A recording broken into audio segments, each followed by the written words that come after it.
Sup everyone. Today we're going to be going through 18.62 for Physics 2, Professor Pearson's class, Advanced Problem Set, Thermal Properties. So, 18.62 states light plastic sphere, mass of 9 grams and density of 4 kilograms per meter cubed is suspended in air by a thread of negligible mass. So first of all, on the sheets that he gives us, we got to make some assumptions. So in this case, I'm assuming that there's no air resistance and obviously no acceleration of this system. So first, always draw the free body diagram. So I'm going to make it here. That's just whatever's holding it. Bring it down. Then we got our sphere here. So now I like to start listing out some constants. So we got mass. As you can see, our density is in kilograms per meters cubed.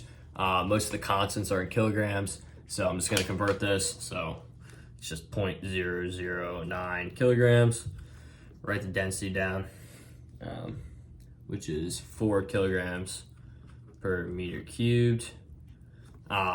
Next, so the first problem states, what is the tension Ft in the thread if the air is T naught 5 Celsius, P equals 1 atm, molar mass, blah, blah, blah. So what we're going to try and find here is that tension in that thread.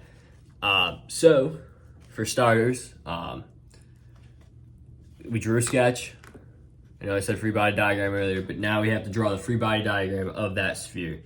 So there's 3 forces acting on this sphere. Force of tension, which we're trying to find, that goes upwards. The weight of the object, that would be going downwards. And then there's a third force, because inside this or outside the sphere is a gas, we're going to act like it's a liquid and it proves a buoyancy force. So we have to add another force onto here, which is the buoyancy force, and that would always act upwards. So that's force buoyancy. Sorry. From here, all we gotta do is sum forces. So sum of forces, it's in its static equilibrium, so it's equal to 0. Now, force buoyancy plus force tension minus weight is equal to 0.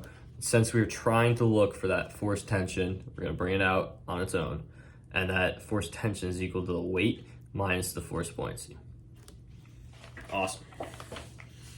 Now that we're here, I like to simplify it a little bit further. Just weight is equal to the mass of the object times the gravity, and force buoyant is equal to the density of the liquid around it. In this case, it would be air. The volume of air displaced, which would be equal to the volume that the sphere has. So that's just volume sphere, and then G. Oops, G.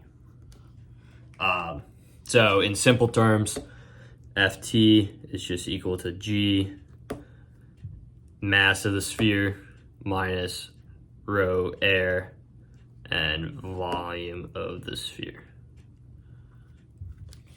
Now, this gives us 2 unknowns in this equation: density of air and the volume of the sphere. So, I'm going to come back over here and start to solve this.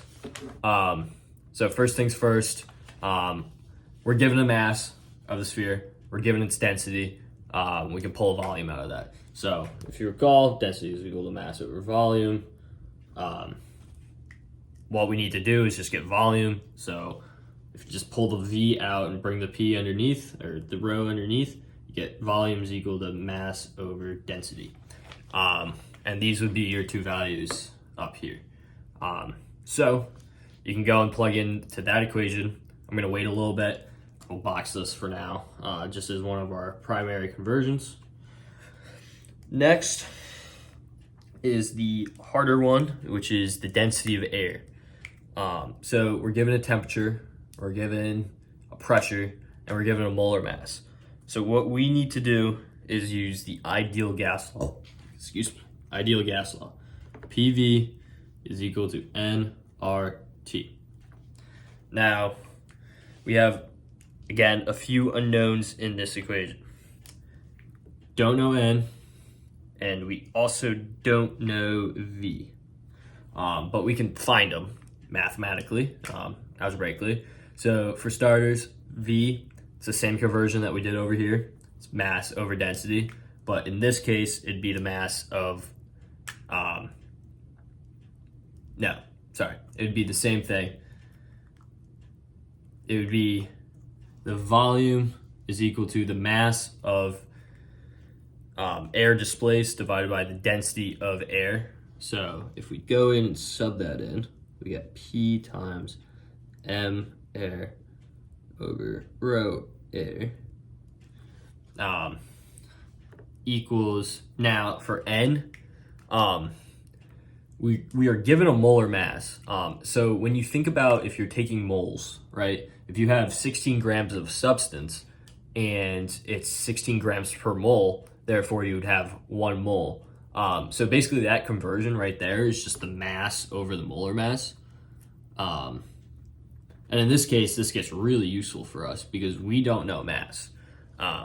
So instead of, fumbling around trying to like figure out a numerical value for the mass of air that's being displaced, instead we're just gonna plug this into our equation here over, the notation for molar mass in this case would be M air, uppercase, not lowercase. And as you can see, since there's no addition, we can algebraically cancel the masses of the air, which is very beneficial towards our cause. So I just cancel those right now. Why not? R is a constant and T is given. Therefore, we're finding the density of the air. So here's our value right here. I'm gonna move this over, move these over, and what we're gonna find is P times M air over RT is equal to that density of air. Great.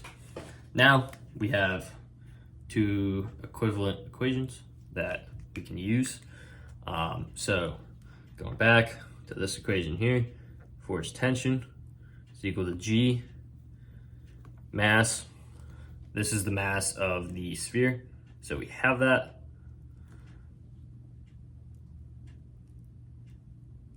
Minus density of air, calculated that right there.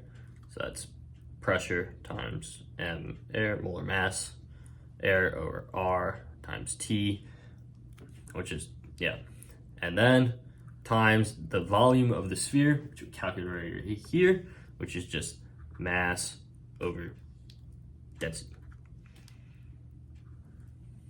That's the mass of the sphere. So now that we have derived this equation right here, we can just go through and solve. So for part A, the only variance is temperature in this case, but for part A, Ft is equal to 9.8 meters per second squared times the mass of the sphere, which is 0.009 kilograms, minus pressure, which is 1 atm. So 1 atm times the molar mass. And since the molar mass is in terms of grams, we want to bring it into kilograms to keep with the SI units. So 28.8 grams per mole. That just simplifies into 0.0288 kilograms per mole.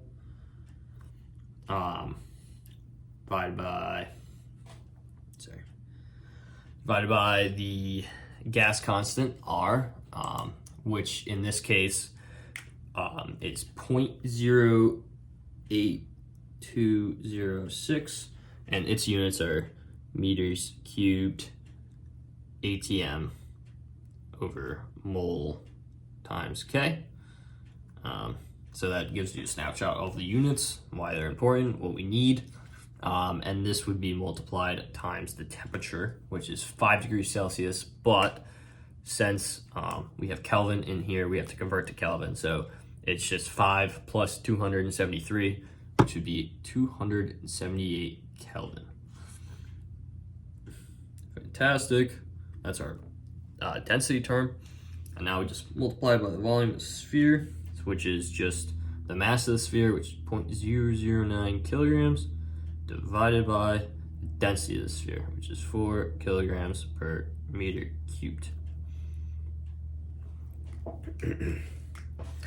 Only difference in the second one is this value right here. Basically, you will be adding 30 degrees Celsius. So it's just adding 30 onto here, which would be 308, and it would change your calculations just a little bit. And the basic principle behind it is that as the temperature of the gas, aka the air, increases, the force buoyancy will increase due to this minus symbol being right here. Because as you add stuff into the denominator, this thing will get smaller, and therefore if you're subtracting a smaller equation, it will get larger. I'm not going to go through and do the calculation, but yeah, that's pretty much it. Hope you guys enjoyed. See you next time.